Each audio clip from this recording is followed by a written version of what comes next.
Muy bien, módulo 4, capa física. Recordemos que esta serie de videos son un resumen del capítulo que perfectamente podemos profundizar durante las actividades en clase junto con sus preguntas que también nos pueden hacer llegar, si está viendo este video, a través de los medios de comunicación que le hemos propuesto. La capa física, en teoría o en el desarrollo de este capítulo, vamos a describir el propósito y la función de la capa física, describir las características de todos los componentes físicos. Explicaremos algunas cosas referidas a los entornos de cableado, que por supuesto también pueden ser medios físicos inalámbricos. Entonces, antes de que cualquier comunicación pueda ocurrir, obviamente tiene que haber una conexión local en alguna parte. Es decir, el proceso no ocurre de forma mágica. Tiene que haber un punto donde físicamente nos conectamos a la red. Y esa comunicación o esa conexión puede ser cableada o inalámbrica. Generalmente el dispositivo final, nuestro computador, nuestro table, nuestro teléfono, tendrá una NIC o una interfaz de red para lograr esa conexión. ¿Sí?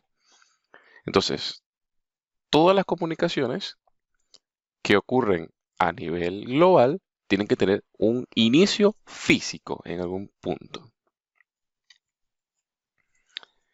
Y esa comunicación física generalmente ocurre en una sección muy particular del proceso de comunicación. ¿Sí? Es decir, recordando el modelo de comunicación, por ejemplo, como el modelo OSI o el modelo TCP/IP, generalmente está en la parte más baja del proceso de comunicación, es la comunicación de nivel 1, ¿sí? Y en esa capa de nivel 1 generalmente hay procesos de codificación y de serialización que lo que hacen es formatear los datos de manera tal que puedan viajar por el medio en cuestión en el cual estemos haciendo vida. Si es un medio inalámbrico, bueno, se tienen que formatear los datos para que se puedan transmitir los datos por el aire. Si es un medio de fibra, bueno, se tiene que preparar el láser que forma parte de esa comunicación para que logre finalmente llegar al otro extremo. Y lo mismo ocurre con las señales eléctricas en los medios de cobre. Entonces, dentro de la parte física, estamos hablando que hay organizaciones que se encargan de estandarizar todos estos procesos, como por ejemplo la ISO, la IATIA, ANSI, IEEE. Son organizaciones que se van a encargar de que no importa si usted compra un producto, como por ejemplo un teléfono en el continente asiático, y lo va a utilizar en Norteamérica. Aunque ciertamente existen otros tipos de regulaciones que hacen que probablemente no sea tan fácil hacerlo, pero en líneas generales el proceso de comunicación en sí mismo debería lograrse sin ningún problema gracias a estas estandarizaciones. Como les decía, en la parte física van a ver codificación, señalización y obviamente estándar de conectores físicos, de componentes físicos, medidas, formas, ese tipo de cosas, ¿sí? Todo lo que pueda hacerse a través de estos medios generalmente va a recibir el nombre de PDU de bits. Es decir, lo que ocurre en este proceso es bits. Entonces la idea es cómo codificamos, señalizamos estos bits a través de los diferentes medios. Entonces, la idea es que estos medios se van a poner de acuerdo en la forma en la que ese string de bits es reconocible. ¿Sí? Por ejemplo, supóngase que un voltaje alto represente un 1 y un voltaje bajo signifique un 0. Eso es precisamente lo que se hace para determinar este proceso, esta parte del proceso. ¿Sí? Existen muchos métodos de codificación, como por ejemplo aquí tienen el Manchester, que o también puede ser el 4B 5B o el 8B 10B, hay muchísimos. ¿Sí? El curso de CCNA no se enfoca necesariamente en que usted sea un experto en esto, sino que simplemente nos está demostrando de una forma teórica sencilla que para que este fenómeno ocurra de forma efectiva, esto es lo que tiene que ocurrir. ¿Sí? O sea, digamos, hay un proceso que no es mágico, sino que está allí presente y nos lo está mostrando de la manera más fácil en el que el currículum nos lo puede mostrar. Luego está esta parte de la señalización, ¿sí? Que también conjuntamente con la codificación nos va a ayudar a representar estos valores binarios dependiendo del método que se utilice. ¿Sí? Aquí tienen algunas formas en las cuales, por ejemplo, o bien sea por pulsos de luz o por diferencias de voltaje o por diferencias en la señal eléctrica. Hay diferentes mecanismos para hacer de que esos ceros y unos se representen finalmente, ¿sí? Y los equipos se tienen que poner de acuerdo en cómo se logra esto. Uno de esos conceptos maravillosos que existe en la capa física es el bandwidth, ¿sí? Entonces, esta es la capacidad que tiene un medio para transportar datos, ¿sí? Es esa cantidad de datos que puede fluir de un lugar a otro en una determinada unidad de tiempo. Y es una propiedad totalmente atribuible a los medios físicos, ¿sí? Y tenemos estas unidades bastante bien conocidas, los bits por segundo, kilobits por segundo, megabit, giga, tera, y así sucesivamente, que nos van a dar esa razón de cuántos datos son capaces de transmitir esos medios, ¿sí? Y vea que generalmente no hace referencia exclusivamente a un tema de velocidad, hace referencia más bien a esta parte de capacidad, ¿sí? Porque un medio puede tener una capacidad para transmitir datos, pero eso no significa necesariamente que esa misma capacidad se le atribuya a la velocidad con la que esos datos fluyen. Otros conceptos de los escenarios de la capa física, tenemos la latencia, el throughput y el goodput. Por ejemplo, en el caso de la latencia, es la cantidad de tiempo, incluyendo los retrasos, en la que los datos pueden viajar de un punto dado a otro. Por ejemplo, un caso muy particular es cuando estamos intentando hacer cosas como esta, de repente un pin, por ejemplo. Hacemos un pin de un determinado punto a otro y eso me da aquí una unidad de tiempo. ¿Cuánto tiempo se demoró eso en llegar hasta ese punto? Esa es una forma de medir latencia. Luego tenemos un throughput, ¿no? Que es esa cantidad de datos que se pueden transferir, medida en bits, de un punto a otro en el tiempo, ¿sí? Y el goodput es esos datos que son usables, que son transferidos de un punto a otro. Si es cuánto de los datos que transferí que son útiles, ¿sí? Sin contar, por ejemplo, el overhead traffic. Hablando de cableado, tenemos acá que, por ejemplo, en las características propias del cableado de cobre, cuando escogemos un medio tiene ciertas limitaciones y ciertas ventajas, y así sucesivamente. Por ejemplo, una ventaja que tendría hacer algo por cableado de cobre es que generalmente, y eso va cambiando, esa variable va a ir cambiando con el tiempo, es el precio. ¿Sí? Generalmente una instalación de cobre es más económica que una instalación de fibra, pero esto poco a poco se va revirtiendo y ya con el avance de la tecnología, las instalaciones de fibra se vuelven más comunes, los precios se van abaratando y próximamente usted estará enfrentándose a escenarios donde casi todo sea fibra óptica. O ya también con el advenimiento de las últimas tecnologías en comunicación wireless, al estilo 5G, LTE, de a poco va a ir siendo eh, menos necesario incluso los sistemas cableados físicos, ahorrando muchísimo material y teniendo muchísimo más alcance, más versátil. De hecho, por ahí también está esta de LiFi, que es transmitir datos interpretando esas variaciones en la emisión de luz, ¿sí? En el caso específico del cobre, tenemos, por ejemplo, que en sus limitaciones están cosas como la atenuación, es decir, que mientras más largo es el tendido eléctrico, vamos experimentando un fenómeno de atenuación, la señal se vuelve más débil, por lo cual hay un límite en cuanto a la distancia que podemos alcanzar por cobre. Las personas que son de cableado estructurado tienen unas reglas muy específicas para poder hacer estos tendidos y que sean efectivos, que sean eficientes. Otro problema que tienen o limitaciones que tienen los tendidos de cobre, es que la señal eléctrica es susceptible a la interferencia electromagnética y a la interferencia por radiofrecuencia, ¿sí? También este fenómeno que se llama crosstalk, que es cuando, básicamente eso se refiere a que los cablecitos, eh, generalmente de UTP, están trenzaditos, perdón, que están trenzados, eh, la señal eléctrica que va viajando por allí genera un campo, ¿no? Entonces ese campo puede afectar, puede influir en la comunicación que va por otro parcito de cobre, ¿sí? Que también está emitiendo su propio campo. Entonces esas comunicaciones se pueden anular, ¿sí? De hecho, en teoría, parte del trenzado es para evitar esto, pero el ruido que genera de cualquier manera, de alguna manera, interfiere en el otro cable. Ese es el famoso crosstalk.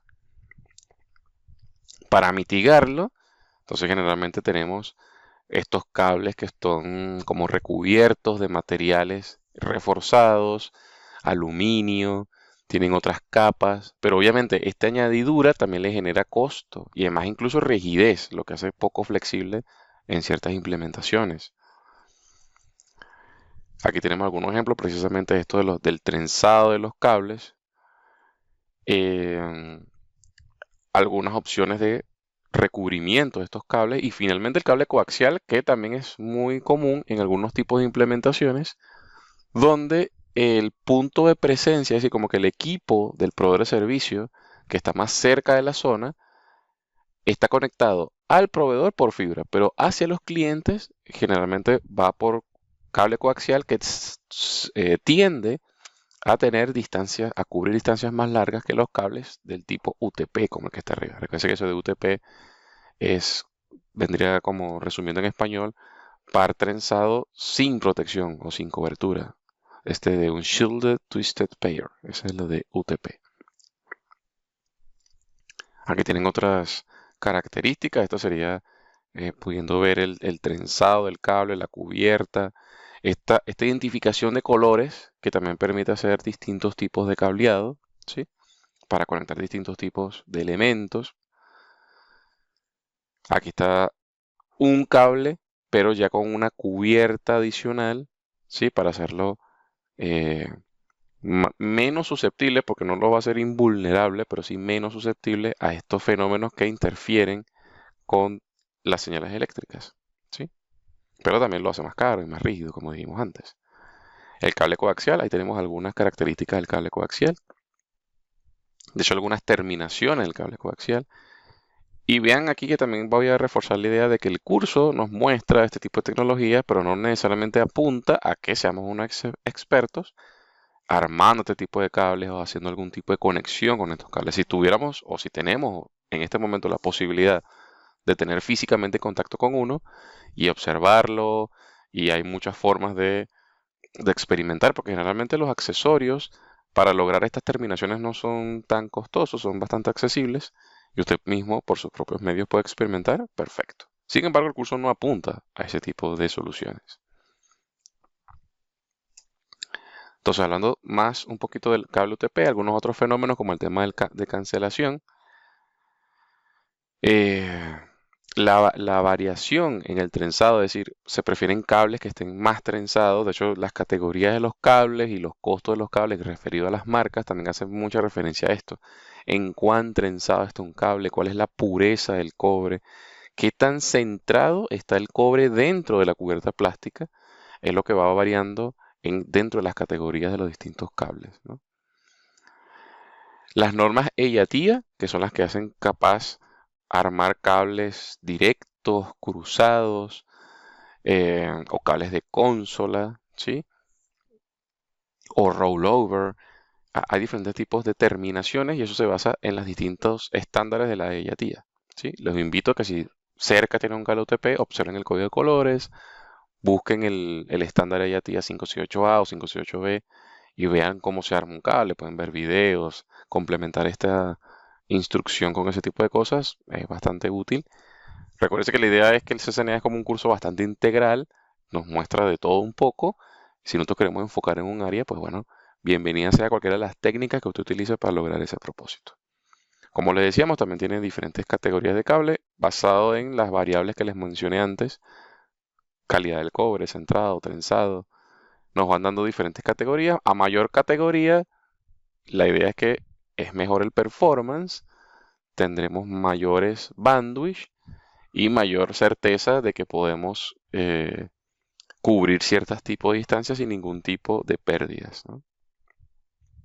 Ahí está nuestro famoso conector RJ45. Ahí tenemos un RJ45, como lo dice aquí, pobremente terminado. Este tipo de cosas son las que afectan una red. A veces no se trata solamente de configuraciones lógicas, sino que incluso las configuraciones físicas o la calidad de los materiales influye en cómo una red rinde, ¿no?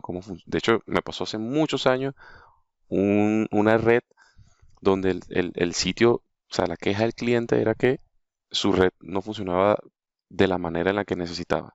Tenía muchas conexiones inalámbricas, pero al mismo tiempo se aquejaba de rendimiento.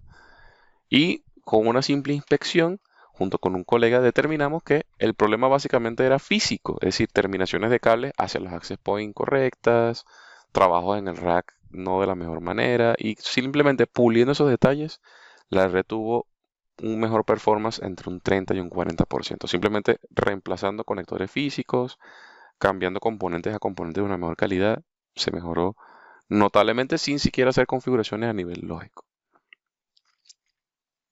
Aquí tenemos algunas de las características que les mencionaba, el famoso 568A, por ejemplo. O sea, si yo tengo un cable cuyo extremo está en 568A en ambos extremos o 568B en ambos extremos, entonces ¿qué obtengo? Obtengo un cable directo. ¿Sí? Obtengo un cable directo. Quiero un crossover que se puede utilizar para conectar dos computadores o dos switches o dos routers entre sí por un puerto Ethernet. Entonces tengo que hacer un extremo 568A y un extremo 568B. ¿Cómo son esas normas? Aquí están, 568A, 568B. Y aquí le está indicando cuál es el orden que deben seguir esos colores para poder tener ambas normas. Fíjense que simplemente se trata de un tema de orden de colores. El orden de los colores le da una norma. Con respecto al cable de fibra, ya sabemos, como que en líneas generales, que la fibra óptica es básicamente inmune a los fenómenos que afectan a los cables de cobre. Abarca muchísimas más distancias y obviamente lo que se refiere al bandwidth es muy superior a cualquier otra solución. ¿Sí? Estamos hablando que por ahora es el líder en lo que se refiere a este tipo de características. Dentro del mundo de fibra tenemos esto de la fibra de multimodo o de single mode, que hacen referencia a básicamente a los haces de luz que manejan. Generalmente un single mode fiber es una fibra que es mucho más delgada, solamente tiene que manejar un único haz de luz y por consiguiente puede alcanzar distancias mayores. Mientras que un multimode presenta una densidad o un diámetro muy poco más grande, puede manejar múltiples haces de luz, ¿sí? Y en consecuencia generalmente tiene anchos de bandas menores y distancias menores. Cada uno aplica para ciertos tipos de implementaciones.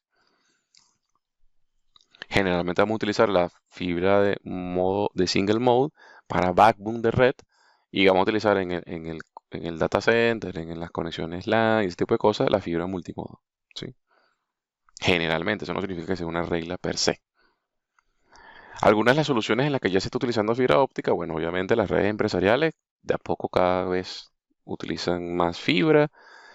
La famosa técnica del Fiber to Home, el FTTH, te ofrecen servicios de broadband como el que tienes ahora mismo de internet, pero por fibra, lo que ahora mismo está ofreciendo servicios de giga, 10 gigas a los clientes finales. Los famosos Long Haul Network, ¿sí? Que eso es lo que permite conectar al proveedor de servicio sus diferentes equipamientos por diferentes sitios de un país, ¿sí? Y obviamente los cables submarinos, que son los que actualmente conectan al mundo. Por allí pueden verificar en internet, los exhorto en este momento a que pongan pausa un momento en el video y busquen en internet rápido en Google, coloquen mapa de cables submarinos, ¿sí? de fibra óptica submarina y le va a aparecer por dónde pasan las fibras en todo el planeta, cómo se llaman, y esos son los sitios por donde pasa la mayoría de nuestros datos. ¿Sí?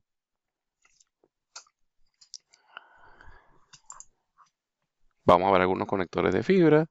El tema de los conectores de fibra, a diferencia de los conectores UTP, pasó por otra etapa, ¿no? Pasó por la etapa donde hubo un poco de anarquía, donde muchos fabricantes querían tener un estándar que permitiese conectar dispositivos de la manera más eficiente, porque aquí con el tema de la fibra es que es muy delicado, esta última parte de la conexión, donde ya finalmente va el equipo, de manera tal que las llegue lo más íntegro posible hasta el dispositivo. Entonces se inventaron como muchas técnicas y hay muchas patentes al respecto de cómo lograr esa última conexión hasta el dispositivo. Y por eso hay muchos tipos de conectores, ¿sí? Tenemos ST, SC, LC, y algunos apuntan a algunos tipos de fibra y algunos apuntan a otros tipos de fibra también. Eso es importante. Esto es importante saberlo porque a la hora de conectarlo al equipo generalmente siempre se nos va a preguntar o siempre es importante tener en cuenta las cotizaciones. Hey, eh, si voy a conectar esta fibra a este equipo, bueno, ¿qué conector? Porque recuerden que el dispositivo finalmente tiene un elemento que se llama el SFP, que es como un módulo, un transceiver que va dentro del equipo donde voy a conectar la fibra. Es decir, el equipo no viene ya de fábrica con la capacidad de que yo instale directamente la fibra. Tengo que primero adaptarle este SFP, que es un conversor, y luego le conecto a la fibra a ese conversor. Entonces, dependiendo del tipo de fibra y dependiendo del tipo de conector, es que voy a tomar el SFP. ¿Sí? Entonces, es importante saber esto. Aquí como una regla un poquito general, ¿sí? Donde generalmente los cables que son amarillos hace referencia a fibra single mode y mientras los cables así como el estilo naranja o que tienden a ese color son más multimode. Esto es como una regla muy general, ¿sí? Aquí estamos viendo las diferencias puntuales entre los anchos de banda. Claramente la fibra óptica supera con creces el rendimiento de UTP, pero obviamente por ahora también existe esta diferencia grande en cuanto a precio. Obviamente nunca va a ser igual el tratamiento en cuanto a costos de implementaciones de fibra con respecto a las de cobre.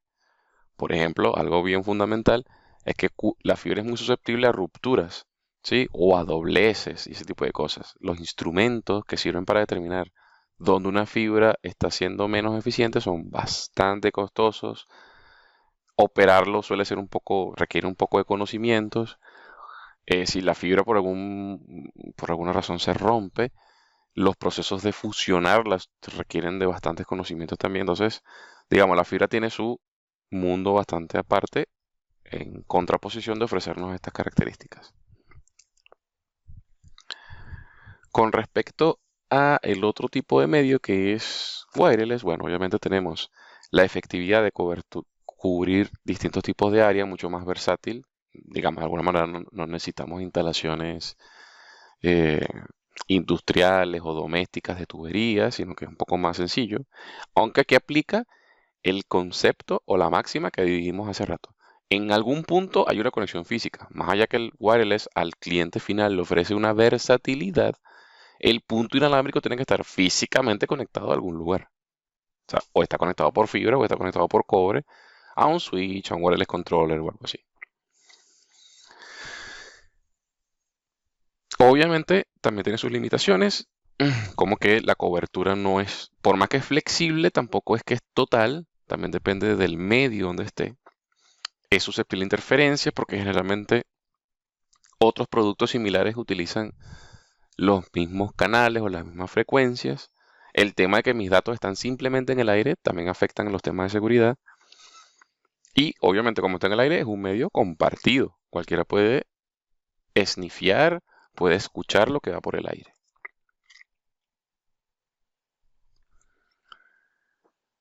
Algunos estándares que conocemos, el más conocido es el 802.11 y todas sus variantes A, B, C, N, AC, X, cualquiera, ¿sí?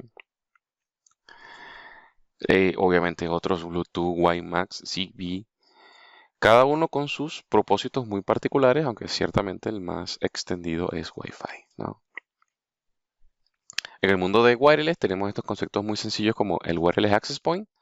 Nuestro router de nuestra casa tiene esos dos componentes, tiene el componente de Access Point y el componente de router. Eh, y nuestro equipo final debe tener un adaptador que puede ser integrado, puede ser externo, para poder comunicarse con nuestro Access Point, ¿sí? Generalmente a nivel empresarial, el Access Point es un elemento separado del router totalmente y se compagina con un wireless controller que hace la parte de cerebro, de la inteligencia. El Access Point solamente se comporta como un puente entre el cliente final y este cerebro. Van a tener algunas actividades que podemos conseguir adjuntas de Packet Tracer y ese tipo de cosas. Y por supuesto también te van a tener una prueba de este curso, ¿sí? De esta parte del currículo. Entonces, como pueden ver, muy sencillo este resumen del capítulo número 4 de su curso NetACAD de la versión número 7, nuevecita, para que logren su certificación. Por ahora, eso es todo lo que tengo que decirle y nos vemos en una siguiente oportunidad.